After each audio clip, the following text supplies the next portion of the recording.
మనం ఒక సమస్యను ఊహిస్తాం, చాలా బాధపడతాం. ఉదాహరణకు మన చర్మంలో నుండి ఒక ముక్క తీస్తారు, బయాప్సీ టెస్టుకు పంపిస్తారు. వారం రోజుల తర్వాత రిజల్ట్ వస్తుంది అంటారు. గ్యారంటీగా నాకు క్యాన్సర్ వ్యాధి వచ్చింది మనం తీర్మానం చేసేసుకుంటాం.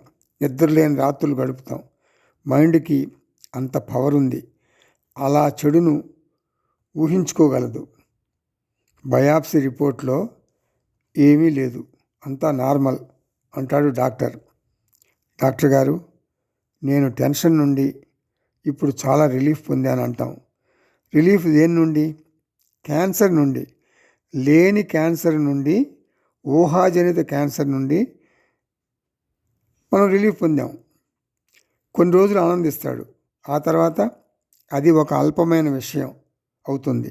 ఆ తర్వాత ఆ సంఘటన గురించి ఒక జోకులాగా అందరికీ చెప్పి నవ్వుతాడు. ఇది ఒక హాస్య సన్నివేశం.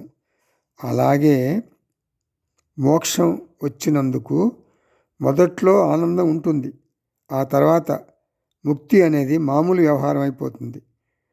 అహం బ్రహ్మాస్మి స్థితిలో అలా ఉండిపోతాడు.